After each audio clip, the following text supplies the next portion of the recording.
Aaron, Hey Michael, how are you? good, thank you. Thank you for joining me today. Oh, you're welcome. Now, as a bit of background, I came across you, I guess, through the recruitment firm that I run as Yes. well. And what really impressed me about you is your passion for the industry, your people, the practice you built up, and probably the fact that you're not a typical business services tax partner. You actually do a lot of corporate finance and transaction advisory work as well for a lot of your Yes. clients. Thought that's quite unique. And I also know you're a massive AFL fan, and I think you told me you used to play for the Brisbane Lions at one Oh, point. didn't quite get there. I think I say I wasn't quite good enough or disciplined enough, So but how'd you it's go from definitely playing passion. footy? How'd you go from playing footy to a bean counter? Yeah, it's a good question. I never envisaged I would end up doing accounting. So I'd always had aspirations of doing law, and Okay. last minute shuffle ended doing commerce. And I'd studied Japanese for 5 years at school, and then did another 3 years of Japanese at uni. That's actually how I ended up down on the Gold Coast because I was recruited into Ernst and Young Brisbane, but they didn't have a strong Japanese client base, and I was quite keen to continue with that element of my study because at the time the Japanese economy was probably the dominant one investing into our region. So Yep. they had a specialist Japanese division on the Gold Coast, and I doing a home stay in Japan while I was there, and came down for a 12-month secondment, and I guess the rest is history. Been here 30 years now. How's your Japanese these days? A little bit rusty. It's quite funny. My wife says when I have a few drinks, I actually still can hold my own. Probably it's a confidence thing. Yeah, very much restricted to golf or karaoke these days. Still keep in touch with my first Japanese client, but that market's really changed in our region. And yeah, one of my in the peak, I had three Japanese speaking accountants. One Wow. of those we sold the client base to her back about probably 8 years or so ago, and it's not part of our practice now. We just refer opportunities to her. You're not going to Mandarin lessons at night time these days, are you? No, it's interesting. So my daughter's been studying it for 5 years, and she actually wants to be a lawyer, not an accountant. So she's seen the wisdom in that. But yeah, we do still have quite a strong Mandarin client base. I think I've got three Mandarin speaking accountants at the moment. I think that's the future. I've always told my partner as well that when we have kids, then I will probably get him a Mandarin speaking nanny because that's probably the future. Yes. Yeah, And it does evolve, and might end up Vietnamese or Indonesian. Who knows? But true. yeah, certainly at the moment that it's a little bit uncertain. The current Chinese market probably has tightened a little bit in the last 12 to 18 months. But just given the scale of their economy, and at some point they'll need to have more outward looking investing again. And just the population wise and the culture, Exactly. it's very hard to know the language and the culture unless you start from a young age. Interesting. So for those that don't know, I mean, you moved up to Gold Coast, you started with EY, and Yes. I think that was back in '94, and then I started so in back, January 91 is when I yep, started with Ernst and Young. Basically finished and my home stay over in Japan, came down the Gold Coast the next week. And yeah, when I started, we had 46 people. And at the end of my first year, there was 26. At the end of my second year, there was 16. And this was coinciding with the Paul Keating recession. So hmm it was very much a school of hard knocks. And when I started, the managing partner was John Water, who's the W in WMS. yep, And by the time I left, the managing partner was an insolvency partner because that solvency division was flying. And yeah, two of the partners that I worked with, John Water and Jeff McDermott, decided to leave in May 1994, and three of us left to join them. So it was Water McDermott and staff. I was one of the three staff, and then two more from our division joined. So there was seven of us. The first seven staff were all ex-EY members. So what gave you the confidence to move from, an established player like EY that's got the reputation to essentially a startup practice Yeah, at it's a at a very good fledgling time question. in your career? It's one of those sliding door moments, and you often go back and think about different doors you may have gone through. So when the guys left, it was within 24 hours. I took a call from a KPMG senior manager, and then I took a call from Coopers and Lybrand managing partner to see whether there was interest to go over there. And the other alternative was to stay at EY, either on the Gold Coast or go back to Brisbane. Hmm. But going through that period of I guess that tough initial period with EY, at the time it was closed book, and you didn't really know what some of your peers were getting paid. When I started, it was going to be a 6 month pay review, and at the end of 6 months, I said, "Well, times are tough. You're lucky to have a job. We'll do it 12 months." And at 12 Sounds months, I very got a similar. similar story. Yeah. And after 18 months, my first ever pay review was 3% SGC that came in compulsory super. So I didn't get a physical pay review until another 12 months later, which was 30 months in. And I guess at the time when the guys left, they'd been a little bit hamstrung and that with the bigger firms. And I do obviously love the bigger firms and they play an important role in the industry. But at that stage, you had sort of Sydney was a dominant practice, and then you had in Queensland, Brisbane was a dominant practice. So even though it was part of an international network, we were pretty much just a regional office, and the guys didn't have a lot of autonomy. So when we started, part of the pitch from John and Jeff was there was 25% profit share for all the staff, totally open book, and we would set our own salaries. So for the first 3 to 4 years of the firm, I set my own salary every 6 months. I'd just go and tell John and Jeff what my salary was going to be. But you had to have some rigor around it. So you'd bring it back to the hours that you would charge and what your rate would need to go to and demonstrate a business case. Yep. So we ended up on the Today Show because it was the book called Maverick. It was sort of based on that philosophy, and it was really pushing the bottom down approach, or bottom up, sorry. Yeah, so we recruited all the staff. So I was 24 at the time. My partner, David Brims, was 26. Dave's done the firm accounts from the day we started, 26. All the charge codes go back to 94 when he set it up, and he still does it to this day. So John and Jeff basically said, well, you guys need to develop our logical buyout over time. We want you to develop those skills. So create an opportunity. And I guess commercially, I thought if it didn't work out, I always had that parachute of going to those alternate firms on the coast, going back to Brisbane, or at the time, a lot of people went overseas, particularly to the UK. And I'd finished my CA at the back end of 93. So I felt I had a lot of options and it was worth a shot sort of trying it out with WMS. It seems like it worked out. I think you were promoted to partner in 99, so 5 years later. Yeah, and then correct. Yeah, we had a false start in 96, 97, where we couldn't get mutuality on price. But yeah, as it went through, and at that stage, I was happy being a manager in the place and my earnings were okay. But when we got to 99, it was leading into sort of the implementation of GST. We saw a lot of opportunities for a boom in compliance work and also consulting into GST. And in terms of market positioning for myself, I tried to establish as a bit of a GST guru in the region. So I did a lot of presentations, radio commercials, a lot of stuff in the local press. And that sort of helped me get my personal brand out there until GST became mainstream a couple of years later and had to find something else. And then you since then became a managing partner shortly after that as well. Yeah, pretty much when John Water retired. So John was my founding boss for the whole time and have a lot of time for John. Unfortunately, he had an accident on a client's boat and he wasn't able to work. He was on really high dose of painkillers. So at that stage, I'd sort of been his understudy, and combined with Dave Brims, who did the firm finances, we sort of ran the practice. And it's something I've just always enjoyed, trying to give a bit of leadership to the rest of the group. And do you still operate in the same model? I guess, set your own wages?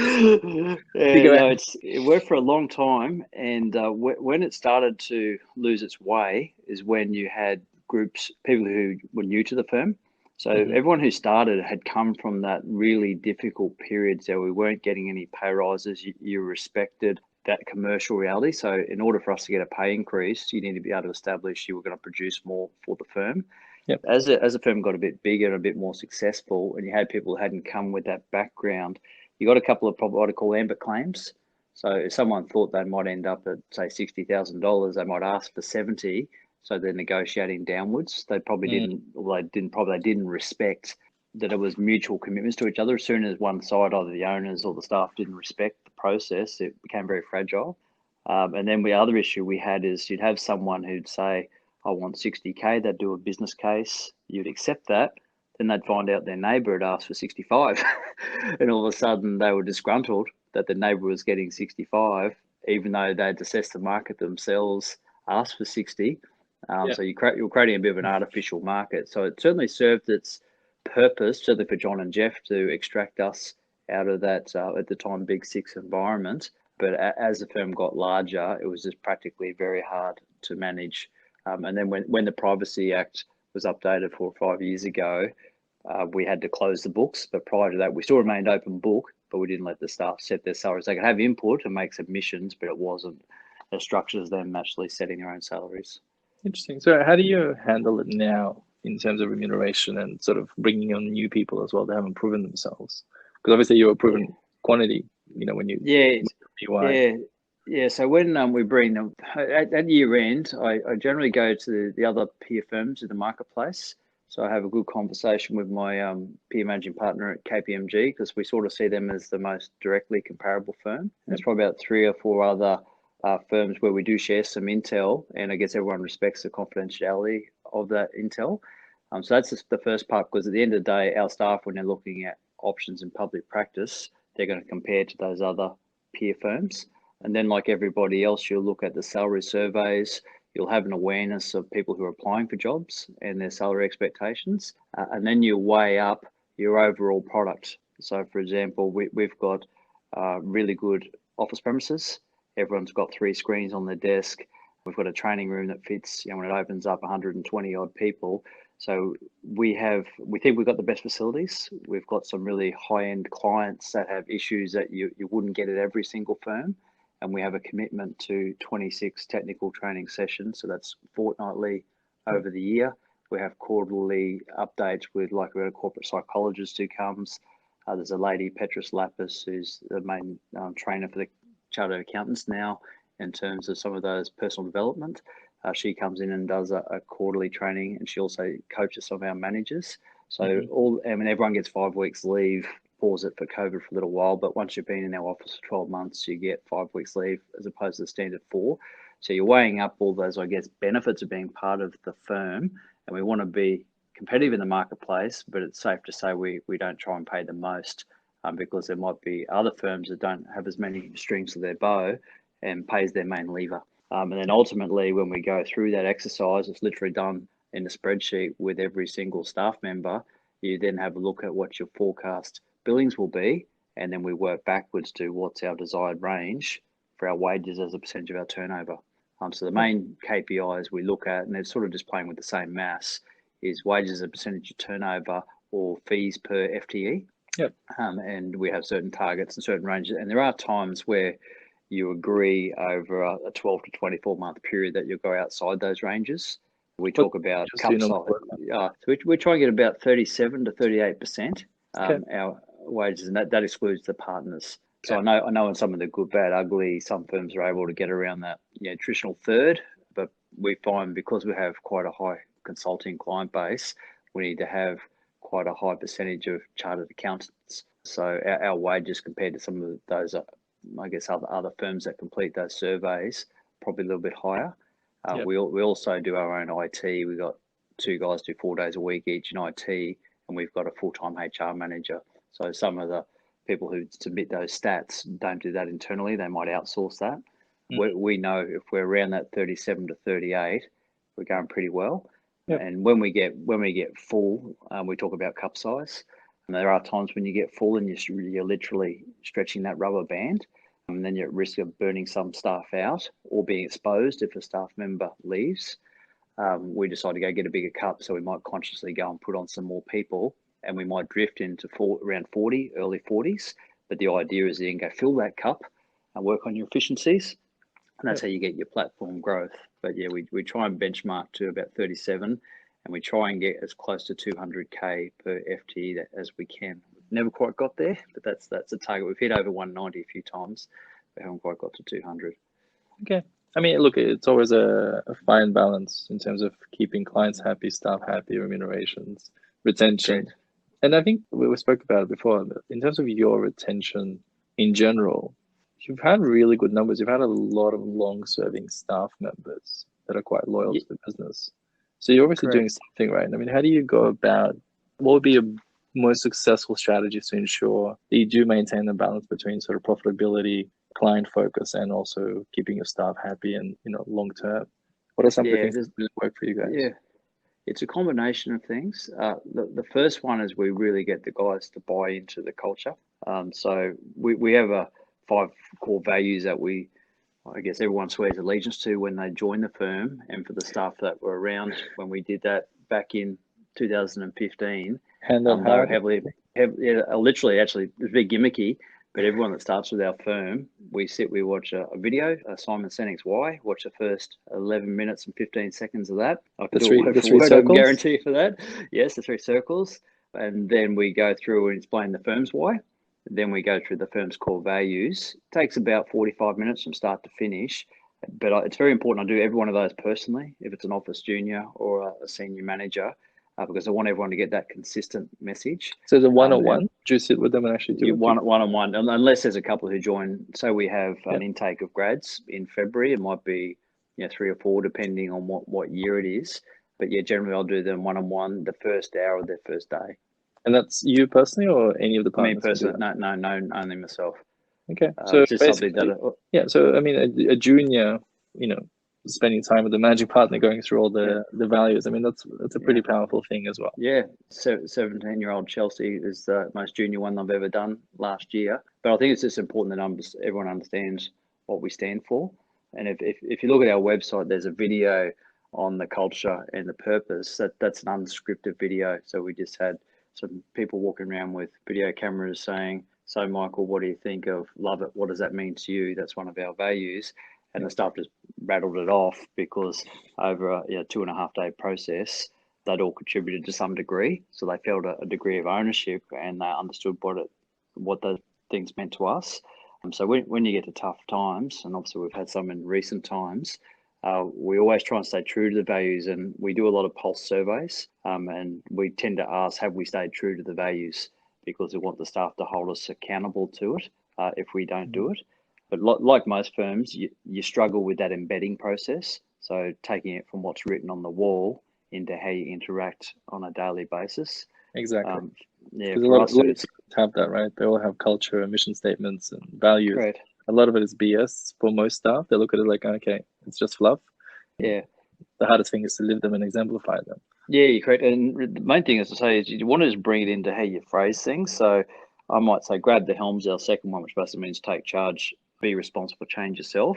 If I'm sending an email or my HR manager sending an email to the staff, wanting someone to put their hand up for something, it'll be like, who's going to grab the helm? So you actually use those phrases a lot in how you interact with each other. And then it becomes a bit of the norm. Mm-hmm. Another one under Love It, we've got care enough to understand. Obviously, during COVID, everyone's potentially at risk if someone doesn't respect the hygiene standards. So everywhere around the office, it's care enough to understand, make sure you wash your hands, etc., etc. So it doesn't happen overnight, but where you're really at risk is if your partner group don't live and breathe those values. Because the staff, obviously, there's no idiots in any professional firm. They say if it's good enough for the partners to do it, we'll do it. Equally, if the partners don't respect it, why should we respect it?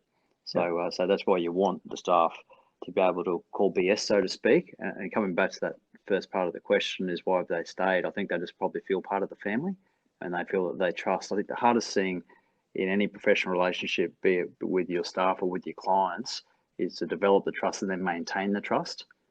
And in any relationship, you're going to have ups and downs. So you have, obviously, there's the Paul Keating recession, there's the Asia crisis, which hit the Gold Coast hard, there's the GFC, there's the COVID-19. As you have all these ups and downs, sometimes the first thing that goes is all the things that are written on the wall.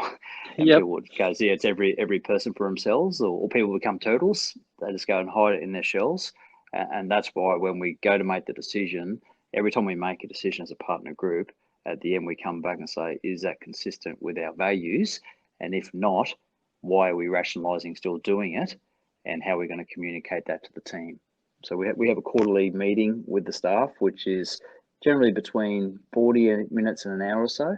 And we give an update as to how we're progressing with our core KPIs, what are the main projects. We celebrate wins.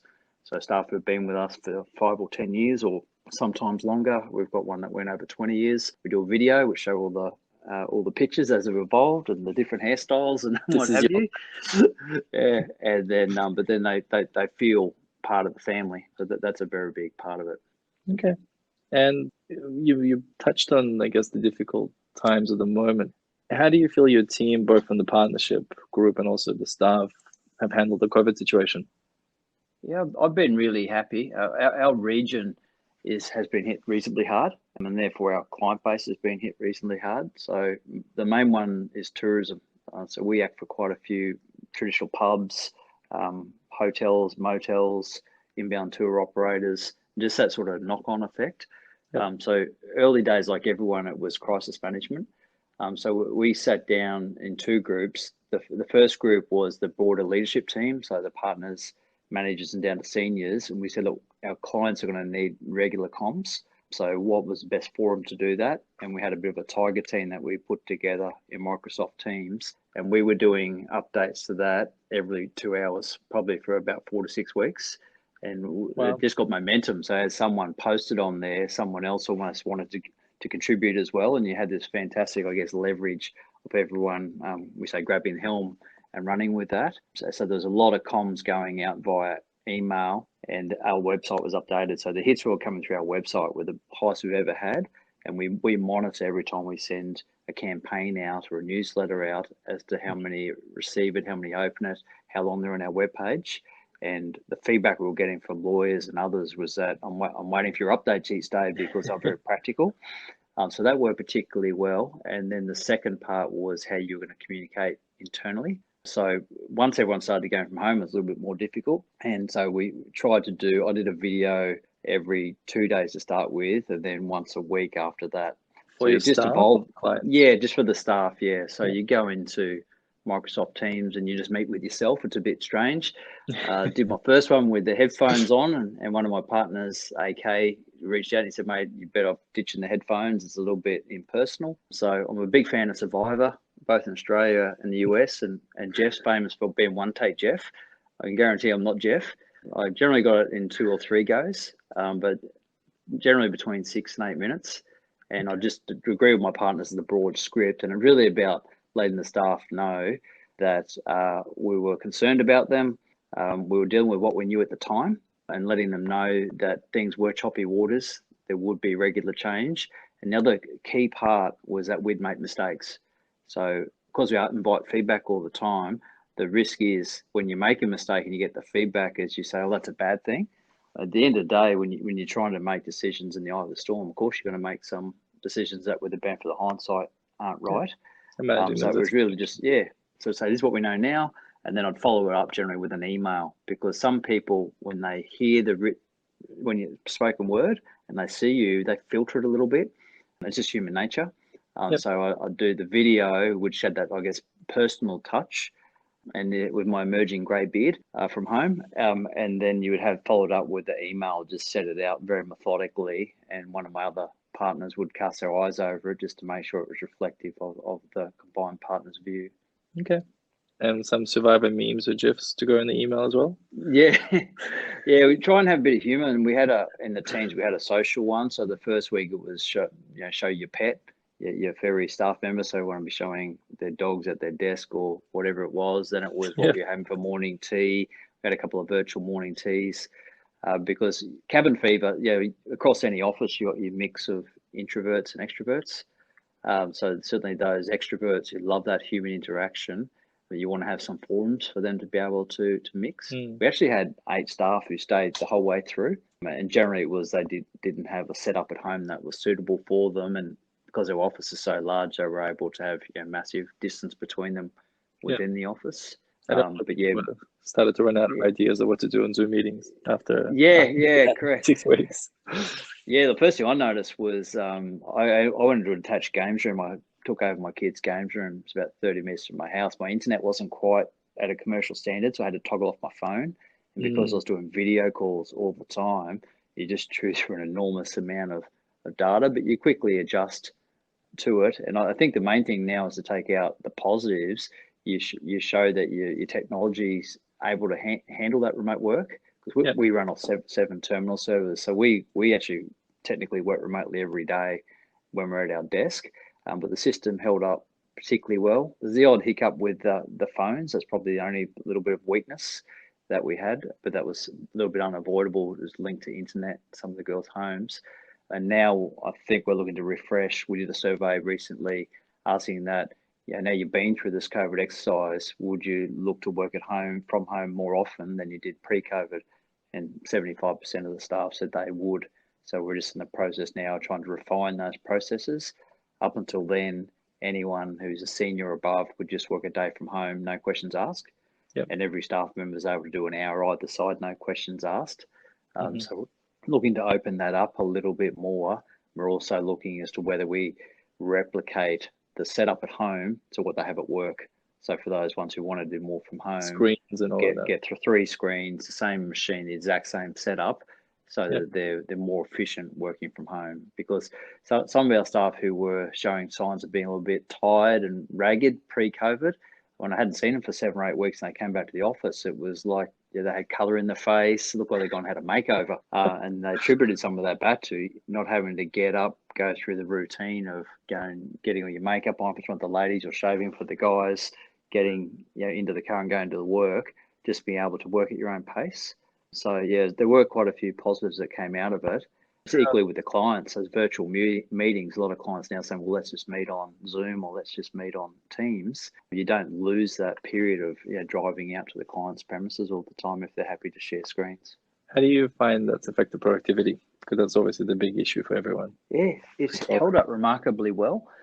We did have a couple of hiccups. So with Teams and the chat function, we did have one of the young ladies in our office go over 1,000 chats in the first week. She's probably pretty active on social media when she's not at work. So I had a gentle chat to her.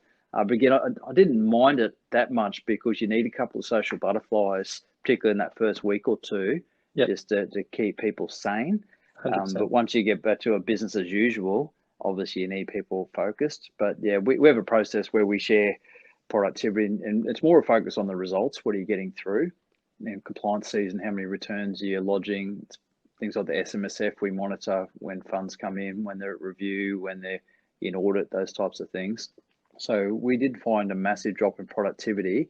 That the main thing we've noticed, and it's continuing now, is past that crisis phase, the transactional sort of commercial stuff, some of the stuff that I do, for example, that has dried up quite a bit. And no doubt there will be the odd opportunity come as assets are distressed and need to be sold, and you might have a client looking to acquire some of those. But as it stands right now, that's quiet. And some of the banks' appetites to take on risk of funding acquisitions, understandably, they're sitting back and waiting. So that's the main thing. The compliance is just going through because it's already in the system. You've got your deadlines, but that sort of consulting work outside that initial, can I get JobKeeper? Can I go this state loan? Can I do the access this deferral, etc. Once you pass that, we're finding a few more staff now reaching out saying, hey, I've got capacity. So the challenge is certainly going to be the September quarter because we're not a tax factory. We don't pump out a whole heap of I-returns. So we're not, July is one of our quietest months. Is how is it going to be in that September quarter, and particularly once JobKeeper ends, what's that going to mean for the region? What's your take on it at the moment in terms of for your Gold Coast is a bit particular, but in terms of your market, your clients, and also I guess the impact of post JobKeeper, on your firm. And even the other thing I want to ask you was, and I asked different clients just to see sort of different approaches, is, how do you charge your client for the amount of time that you've put into addressing all of their questions as well? Yeah, short answer, it varies. So we probably have less than 600 total clients, and really active clients might be about half that, 250 to 300. So we're quite a high touch firm, and a lot of our clients are on retainers.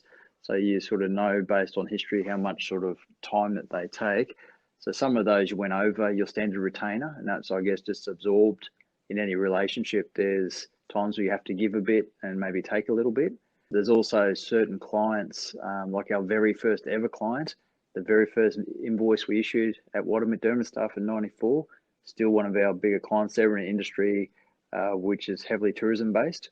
So they're just deserving of whatever support that you need. But as a collective, you've got to be really careful you don't migrate the client's risk onto the firm. So it's a bit of a balancing act in that sense. But the most important thing I find is just have upfront chats with the clients about what things will cost, where possible, give them a quote. And if you haven't given a quote because you weren't able to, make sure you bill it monthly. So that way, if a client's ever going to get a surprise, that's one thing we know that they hate. It's only 4 weeks old worth of WIP.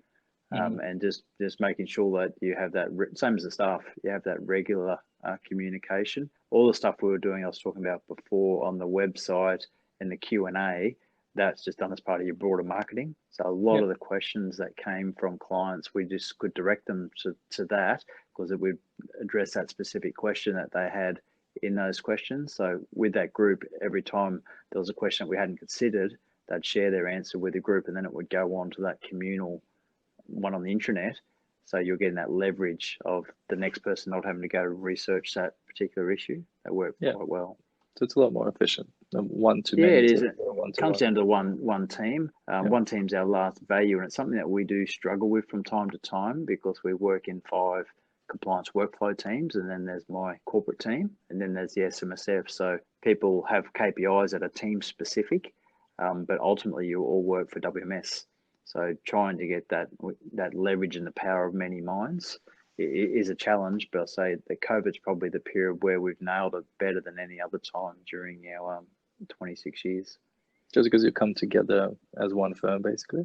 Yeah, no, I think we had a session last 25th and 26th of July in Kingscliff with a coach, and it's the first time in a while we included quite a few of the seniors and the managers, and we had a real robust discussion about this concept of one team, and then we had a process where we wanted to, I guess, share knowledge. It was called the Medium Exchange. And so every fortnight on a Thursday lunch, we'd have some of the managers and seniors just give a 5 to 10 minute case study of something they'd considered that they thought had a good solution, and then they would share it with the group. Mm-hmm. And traditionally, you'd say to someone, Michael, you're doing training in 3 weeks' time, and you could see a bit of the angst in their face. I'm already busy. I've got to go prepare for it. Come on, Skipper, I don't want to do it. But because they were ones that they'd already done the task, so I didn't really have much prep, and it was really just more the conversation about it and sharing the solution. Once the first group went and got really good feedback, then we had people putting their hand up saying, oh, hey, I can do this. So we went from one extreme where it was an imposition on the staff to, hey, when can you get me in? So that was really pleasing, and we sort of maintained that momentum we built last July right through to that COVID. And I think part of it is the celebration of it. In terms of when staff contribute, we acknowledge it and celebrate it. And also with Microsoft Teams, you can see everyone's comment along the journey. So you can see the staff who've actively put their heart and soul in it. And then when I'm doing my firm videos, I always recognise the staff who had contributed and run that extra mile. And I think it's the acknowledgement, no matter who you are, everyone likes a pat on the back. But most importantly, I think people finally realise, and sometimes the penny takes longer to drop, that together we're much better than individually. Good. You've actually found that there's a lot more collaboration now out of the whole COVID situation. Yeah. And so with that adversity, it sort of brings you, it can take you in 2 directions. So because and during the GFC, we definitely didn't nail that at all. The GFC was quite a poor period for the firm. And you go back and you try and analyse what went wrong at that time. And the first one was, I think, we were a bit indecisive. Mm-hmm. So it was like death by 1,000 cuts. It took us 3 or 4 years of just sustained gradual downturn. We held on to too big a staff, so our wages as a percentage of turnover got almost to 50%. And there was a bit of inactivity. And then as partners' earnings started to drift down and there wasn't regular conversation about it, we actually lost that power of one team. It became a little bit more inward focused. So you take feedback from the staff and you try and learn from the experience. And coming out of that GFC is when we actually went through the whole cultural process and the purpose to say, well, why did we get it wrong? What will we do differently? And that was really the genesis of going to these current values that we swear allegiance to, as I said before. So did you have values in a solidified cultural system before the GFC? Yeah, but it wasn't as effective. So we had a thing called the culture wheel. We had it split in 3 sections, and it was basically 10 singular words that we were trying to live by. And I'll give an example. The one that kept all of them in was called fairness. So you get to pay reviews, and Michael's a nice senior accountant officer, and you go, I think this is a fair salary, and this is blah, blah, blah. But the person next to you, who's got more experience, maybe performing better, is getting paid less than you. So you might think it's fair to you, but it's unfair to them. And whose perspective is fairness? Is it fair to the clients, that staff member? So it became what we didn't want was a series of vague terms that didn't mean anything. Yep. So we sort of felt we'd lost our way. We'd had our second founding partner exit in 2011, and coming out of the GFC, there was a fair degree of fatigue, and it was just fortuitous. I got an email from our coach, and he's based in Sydney. He just called me at the right time. So he emailed me, and I picked up the phone and I rang him, and the rest is history. I guess he catches up with us once a quarter. And in February 13, we spent a day and a half, and all we spoke about really was the purpose. And then 3 months later, pretty much all we spoke about was the values we wanted to live by. And in that process, we included, it was 6 partners at the time, and we included 6 staff, ones that had been with us for a while, we felt got the firm. And then we did another session with that group, and then we took the whole office, facilitated by the coach, and we had our design guy and our website design guy there. So they were updating our website as we were workshopping this. So it became quite powerful that we finished that Friday afternoon. On Monday, our website was fully up to date. And a month later, that video had been done. So it was something that everyone had ownership of. But from going from that sort of more vague 10 singular words to 5 values that for each of them you had 3 sort of sub-points that tried to explain what it meant, we just feel that that works better for us because there's less ambiguity, and it's easier for me to refer to how it fits within those values when I make a decision, whether it's something that the staff want to hear or they don't. At least they respect it's consistent with the values. Yeah, and it sounds like it was a proper, thorough process versus the typical thing is like, oh, well, we should have some values and culture. Let's just do it for the website. You spend half an hour to an hour looking at what everyone else is doing, copying and pasting, telling your website guy to put it up and say, yep, we've got our culture, we've got our mission statement done. Right. And you test it all the time, and you've got to get the feedback from the staff, because as you sort of suggested before, they can smell BS a mile away. Yep. And also it can evolve. So if you go back to what I was talking before, in the mid-90s, it was a very different place. And the people who were effectively running the firm were all 20-something. No one was married. There was no kids. Now you look, and there's quite a few middle-aged, grey, balding men with kids. It's different perspective. And you need to make sure, and we're in the process now with our last partner, I guess you'd say is the first or the third generation, consciously looking at is how do we make our model attractive for people coming through to sit by his side and get that third generation driving the firm for the next 10 to 20 years. Speaking of partners, what is partner material? Like, how do you decide whether someone is good enough to become a partner? What process would you go through to even make that decision? Yeah, it's quite structured. So it has 3 limbs. The first one is what we call the family photo.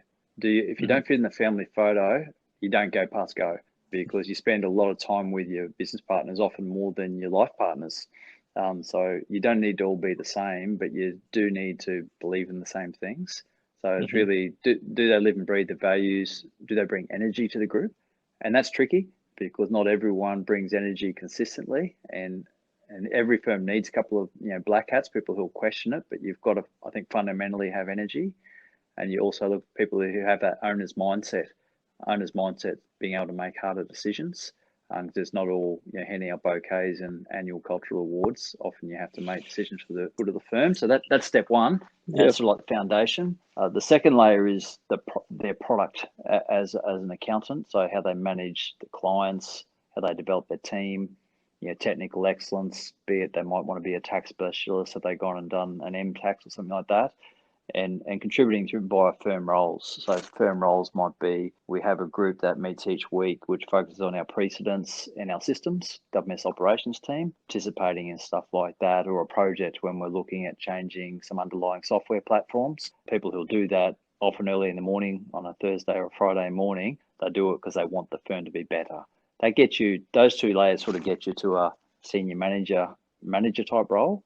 And the third one, which is the hardest for most accountants, is that sort of distribution and profit, be able to find and win work for the firm and deliver strong GP, and I guess add to our brand in the marketplace, be the face of the firm. So that's the criteria work to, and then each year I sit with the partners and rank them against that 3 criteria, and there's a whole heap of reports that come out, obviously rank myself, and that's how we make some sort of annual adjustments between ourselves. So if 1 or 2 of the partners have outperformed the others in 2 out of those 3 criteria, they're eligible for a discretionary bonus, which just makes it fair amongst the partner group. But for staff who are at manager level and want to get to the next level, we spend a fair bit of time with them going through each of the limbs that I've just sort of broadly described, and where they may need to grow in those areas. And then we have Petrus and our broader coach, Steve Shepherd, who assist externally. And we also have some internal mentoring programs. So if someone has an interest in, say, self-managed super funds, Ben Dean, my partner's a bit of a specialist in that area. Ben will tuck them under the wing if they want to do tax, Steve Holmes is our resident tax guru. Steve will tuck them under the wing and give them some extra training in that area. So it's really a mix of that internal sort of mentoring, and then secondly, bring externals who can have the skills that we don't have. So if you had a young accountant, because there's a lot of people that go into it, young guns into practice, say, they want to become a partner ASAP. Yes. What advice would you give to someone like that? How would you go from a graduate or intermediate accountant to a partner? What advice would you have for someone? Yeah, we actually have a document which is a bit of an indicative career pathway, and it puts some indicative periods to go through each of those phases. But the core message is that really it's performance culture. So it's not inconceivable for you to get through much quicker than that sort of typical range that's on that pathway. But the main thing is that it's like a sporting analogy. When you have a star player, they still need to make sure that they fit within the team. Yep. So on the coast, when Gary Ablett came to the coast, he was the captain, but there was a lot of press whether he did the same pre-season, went on the pre-season camps as everybody else. And what you read is, was he held to the same standards as everybody else? So even though he was obviously a brilliant player, one of the best, if not the best player ever, in terms of how it worked in the culture of the group, that may or may not have worked as well.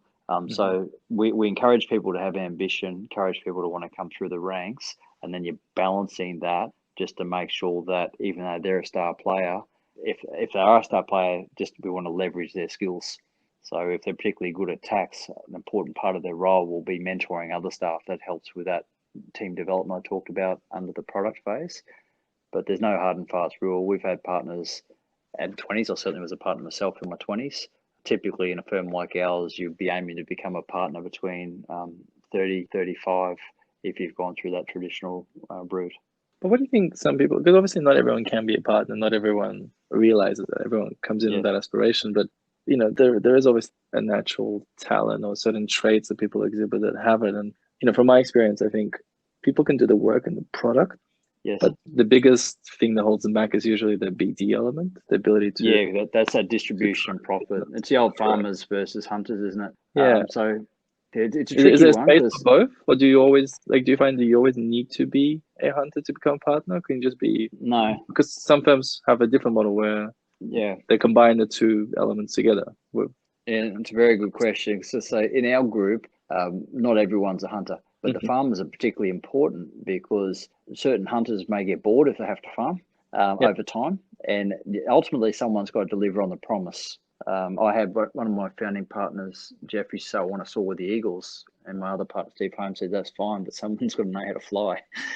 So you always sort of got to complement each other. So yeah, for us, if you're a farmer partner, the main thing is that those opportunities that you're given, which are often warm leads, you can then go and grow that relationship and grow that client and grow that team member underneath you. But ultimately, as an office, unless you're one of the mega brands where you get a lot of free kicks with internal referrals, like the big four and second tier firms, ultimately you need to have at least a couple of the partners and managers who can bring work into the office, because it does energize everyone when you have a new job. And it's something that in order to have people come in and take more of the pie has to get bigger. Otherwise you're not able to bring through that third generation. And then you look around the table and you go, everyone's under 40, everyone's under 45, everyone's under 50, and then, oh, geez, we're all over 50 now. What are we going to do? So you need to keep planning, in my opinion, for that next generation coming through. And so the main thing is that they believe in what we believe in, and they've got capacity to grow, and they'll pivot and adjust and respond to feedback. Okay. And you'd have different KPIs for different partners and different expectations, I guess? Yes, yeah, we do. So we all play different roles in the office. And again, that's evolved. We're probably at that, I guess, cusp where we could bring in a full-time, say, CEO to run it, because at the moment, a lot of the firm management's done at my level and with my finance partner, David. And we debate that from time to time. Certainly, if we went another couple of million in turnover with another 10 staff or so, I think that'd be a definite decision, but we're right on that cusp, as I say. So it's a tricky one, but we assess at least once a year, do we have the right people in the right roles? So no partner's got an indefinite entitlement to continue to do what they do. And we do assess each other. First you assess yourself, then your peers assess you. And when that happens, I'm hopeful that you're on the same page. So if I rank myself a 10 and the boys think I'm a 5, means there's a disconnect between us. We're not aligned with our thoughts. And that's okay, because the process brings forward the conversation as to why. But one of the hardest parts for any professional firm is to get that balance right between monitoring each other's performance, but also having that sort of, we're one team, shared vision, rather than look at me. So all the big firms, by necessity, you get assessed by the CEO or the managing partner of your office, often in a point system, and you sort of build a bit of an internal resume. I like the rigor of that. So, but if we have a new client opportunity, very much who's the best person to handle that, who might have capacity, industry experience, or technical experience. Or I think if you go to that one where it's all look at me, you run the risk where people will take on jobs to try and boost their fees, for example, where we're a traditional equity model where your profit's linked to your salary and your share of profit, and there's that slight adjustment I can do with the captain's call if they outperform in 2 out of that 3 criteria I was talking about. It's a delicate balance to get it right. Just to give people a bit of background, how big is the firm at the moment? We've got 68 bodies in total. So not all full-time. We've got about 16 part-timers. So our FTE numbers are about 59. I get a report every month. Of that, we've got 46 ladies and 22 guys. So the ratios, it's surprising when I actually looked at that. In terms of the non-partners, we've got in professional staff, we've got 33 ladies and only 13 guys. So yeah, that's not by design, but it's just the way that it's evolved. And we've got about, I think it's about, last count, between 25 and 30 chartered accountants. We've got a couple of CPAs, but broadly we're a chartered firm. How many partners in total? We're a 7-partner practice. 7 partners. So 68 bodies, 7 partners. Yeah, and 68 includes the 7 partners. Okay. And you mentioned to me in the past that you're probably the largest firm, especially if it's just a business services tax sort of division, which is your focus because you don't do any audit or anything else. Correct. You would be the largest in the Gold Coast. Yes, yeah. Last year in the AFR Cairns survey, we're the 7th largest regional firm in Australia. And in the Gold Coast, yeah, obviously outside of the KPMG is a big 4, we're the biggest firm. And on the coast, I think we just shade KPMG, very, very similar, but they dominate the audit space. As you say, we don't do audit at all. We're a business services and corporate consulting firm. I think you guys consultancy, we refer that out. Collaborate quite a fair bit with KPMG, and I think even other firms as well. Yeah, we do. It's one thing that's a bit unique about the coast. We have a monthly breakfast with Cairns, and I understand our numbers that attend those are way higher than even the ones that they get in Brisbane. It's not uncommon for us to get 100 and the full sign go up 1 or 2 weeks out. So quite a lot of our work comes from other local firms. Most of it goes to my partner, Steve Holmes, who has put a lot of effort into education. So he's the lead trainer for chartered accountants in New Zealand on the Gold Coast. He also presents at TIA and TV education, so very active. And he's a sounding board for probably 40 to 50 firms, and then be maybe 30 to 40 that, and he does training for firms, up to 1-day training for them. And he also gets probably 30 odd firms that refer regular jobs to him. And sometimes it'll be a smaller firm just acknowledges the client's outgrown them and flip it over. I get a fair bit of valuation work, or if someone needs help with a client divesting of a business, often we'll get a referral there. With KPMG, we don't do audit, so if someone needs a brand, there's no better brand on the coast than KPMG. So yeah, you know what you're going to get. They're great fellas over there, and if they have a conflict, they're kind enough to send the odd job back our way. Yeah, so I feel we coexist quite well. Yeah, you have the occasional hiccup, as you do with any relationship. But it sounds like when it does, just jump on the phone. Yeah, so it sounds like there's a lot of trust and a lot has been invested in the relationships over the years to make that happen. Yeah, and there has to be mutuality. I think whenever you have a relationship where one party wants to continually be a net importer, be it of IP or referrals or whatever it is, over time it doesn't work. So if you are a net importer, and occasionally you do, one of my biggest referrers, I'm a net importer, we regularly discuss it. And the reality is that their funnel is much wider than ours. Their scale is much wider than ours. So they primarily give it to us because they want the job done right. And they want someone that they understand what they're going to get. And they know if you have an opportunity where you can reciprocate, that you will. But they know it's not ever going to be a sort of 50-50 arrangement. Yeah, but generally, be it a banker or a lawyer, whoever it is, if someone scratches your back, if they're capable of what they do, you certainly want to reciprocate when you can. Yeah. How do you think, well, I guess if you think about many firms, everyone starts out wanting to grow and, either by acquisition or organically and to dominate their niche or their market. What do you think is behind WMS or that's enabled them to get sort of past all of the hurdles to dominate the Gold Coast market and to grow to become the size that you are? Yeah, it's just evolved over time. So there's been quite a few bumps along that road and quite a few mistakes. The two things that took us to the next level, I guess looking back on it now, would be, so when introduction of GST and when Dave and I first came in, if you look at the statistics, and we actually did last July as part of that process, we did the firm's journey from May 94 to July 2019 as to what milestones were. We did our turnover each year, our total number of staff each year, and just different events that we might have had. So I think GST really boosted work for accountants generally around Australia. And the second one was in February 2006, we brought on Steve Holmes. That's the only lateral hire we've done. Everybody else has been homegrown. Steve Holmes was managing partner of what was WHK at the time. Yep. So he was our biggest competitor in the tax space. We often came against each other in tenders. Back in the old chartered accountants, they used to have the PY year. He and I used to do some facilitation of the tax module together, got to know each other quite well. When he came across, that again took us to the next level because we had some capable tax minds, but he was elite. The guru. He's we call him the professor or guru, and he did a Juris Doctor a few years ago at Bond. He did it was a 2 or 3 hour tax exam. He did it in 27 minutes and got 100%. He got first class honours in his whole thing. So yeah, he doesn't drink. That's why he's so smart. That's my view. So when Steve came on board, and then a couple of his troops came over from that firm, and some of the clients that he brought, and then his referral network, which has evolved a lot over the last 14 years, and then you have some staff who want to be like him. And Matthew Shoebridge, who's my youngest partner, he's the best example of that. He went and did an MTax and wanted to try and catch up to Steve. My partner Ben Dean gets Steve's login to the TIA and follows the papers that he's read just to see if he can maintain that skill. So that peer pressure from those people who want to be the best.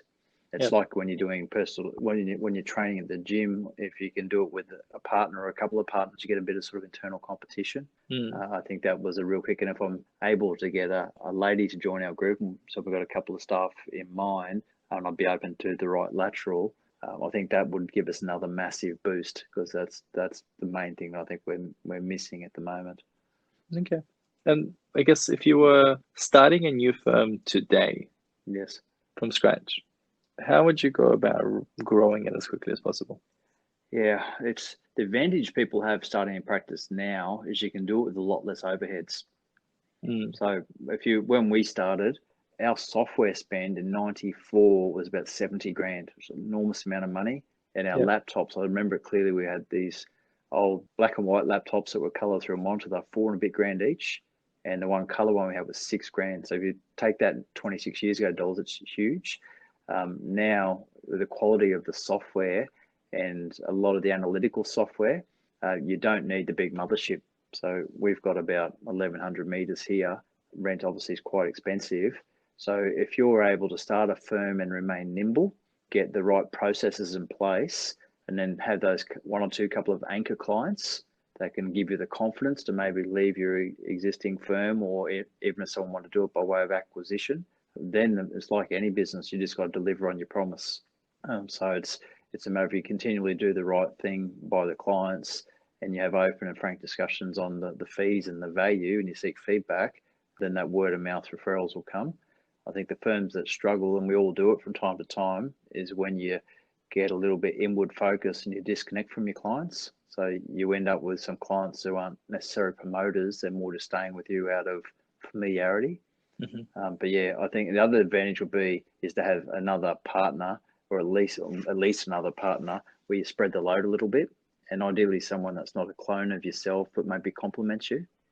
So when we look across our composition of our partner group, there's all different personalities, different skill sets. So you don't want to ever suffer from everyone having the same groupthink. You want to believe in the same things, challenge each other, and have that range of skills. So if I was a younger person now, I'd probably want to get align myself with some other people who I get on with and I'm prepared to spend some time with, and I know that maybe have my back when there's ups and downs. And then I'll have a couple of anchor clients and maybe a couple of good referral relationships, ones that have worked for me in the past in my existing role, and then say, give me the confidence to go out and do my own thing. And any particular tools that you guys rely on, either from a networking marketing perspective or software or processes inside that kind of helped you get to where you are right now and would help a new starting firm? Our growth has been very much organic, other than say bringing Steve in. And if you look at where our work's come from, we do analyse a lot. We have a very high percentage of our work come from lawyers, whereas most accountants, I think, would be traditionally their clients first, maybe bankers second, and lawyers might be third or fourth. Mm-hmm. Ours is sort of lawyers and existing clients, and bankers, they do support us, but not quite to the same extent. So it's pretty much what is the thing that makes you different from your peers.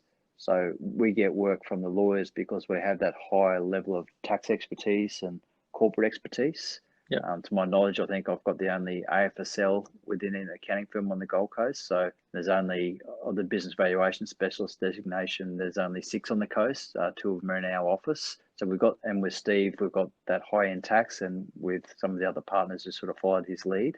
So there's some points of differentiation. It's like the medical analogy where a GP might be a GP, but if you're having a heart operation or a brain operation, you want to get the specialist who's acknowledged as the best. Yeah, that's sort of our model. But if someone wanted to be more of a GP, their strategy would be different. So they'd probably need to find the networking functions that work for them. Some firms I've seen grow by way of acquisition, so they'll buy fees off other practitioners who might be a little bit tired towards the back end of their career, and then bring some fresh thoughts, some fresh processes, and maybe analytical tools. And someone that might have been a $5,000 fee to that former practitioner for several years might be a 10, 15 grand job with some coaching assignments built in for someone with a little bit more of a wider range of services. So very much bespoke courses for courses, but certainly it's not for everybody because it does have their ups and downs. So you need to be realistic that there'll be some risk. But what would appeal to me as a younger person coming through now is the ability to do it with less overheads, using collaborative meetings efficiently. So whenever you have less overheads, you've got that natural insulation. If the work isn't coming through, and if the work does come through, you've always got the choice then to go and get some more formal premises, bring some more staff on. But having something where you can dial up by way of dealing with contractors, I think that would work. And also knowing where your boundaries are. You can't be all things to all people. So if you were someone starting up and you want to do insolvency, audit, tax, etc., you're probably spreading yourself a little bit thin. So the core question would be, what am I good at? What do I enjoy? What am I comfortable from a risk profile? And how can I wrap a business case around that? How can an accountant differentiate themselves these days, though? Like you said, the GP thing. Yeah, well, what we try and do with ours is we differentiate on our premises, the breadth of our leadership group. So we very much promote that. We're in the interviews. We spend a fair bit of time as to what our industry expertise is, our skill set, what papers we've written. Yeah. And if someone wants to be the best practitioner they'll want to learn off people who are on top of their game. As I mentioned a bit before, our facilities as well. We've invested a lot in our facilities and that training of the leadership group. For you guys, I can see there's definitely a lot of USPs there. But for sort of for a startup, so you're a manager somewhere and you want to go out. It really depends on. I think you need to have a specialization. If you don't specialize, it's very hard not to be beige. Mm-hmm. And so specialization could be by industry. So there's a firm on the coast who I know do a lot of medical specialists. And once you deliver good quality service into a field like that, you have doctors who are advocates for you. That's a nice niche. So it could be industry, it could be skill set. So it might be, for example, R&D services. Not everyone does. We don't do R&D, for example. We refer that out. So what are you known for? Michael's known, he's an R&D specialist. Or it could simply be that you've got some software that you've been able to generate yourself that no one else has, that's probably less likely. But it's really having a string to your bow. And if you are beige because you haven't developed those skills, maybe the best way to grow is by doing some inorganic growth by acquisition. Yeah, okay, understand. And last question for you is, I guess, what's the future for you in WS? What's the vision looking like?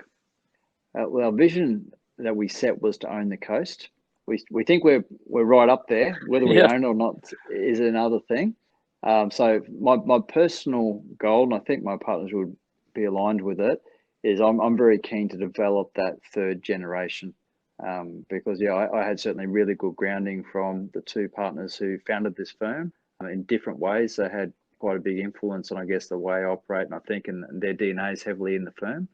Clearly, the second generation's DNA has been there since day one. I'm really keen to develop that third generation and ultimately have someone knock me off my perch and take on the primary leadership role. So I'm quite excited about the quality of the team we have here. And yeah, I'm optimistic. I know the next 12 to 18 months, maybe 12 to 24 months is going to have some bumps in the road, but I think our group's prepared and up to the challenge. Is there a particular strategic vision that you guys are sort of aiming to deliver on, or a different strategy that you're pursuing? Yeah, we set it in July each year. So last July it was to focus on wellness. That was an issue where we felt that the stress levels were higher than we wanted across some of our key players. So we had a dedicated program. We had a corporate psychologist chair that committee, still does chair that committee. So we feel we've got that further advanced. That's a continual work in progress. The medium exchange is one that's worked particularly well. The one that's taking a little bit more time is our underlying platform. So we use MyOb suite of products. We're still with, in terms of document management, some of it's the old file in, file out with doc numbers. So transitioning something that is truly cloud-based is something that we think will be the right platform for our next 10 years. That's a big process because you've got all these different layers of software that plug in. So we call that Project Phoenix, and we've been working on that for the last 12 months. Trying to nail that will be the main challenge for us, because if you've got that underlying platform, it really assists with your efficiency.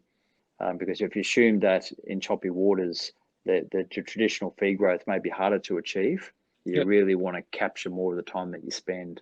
So we monitor, certainly I monitor every month what we produce as an office in terms of timesheet entries and what we bill.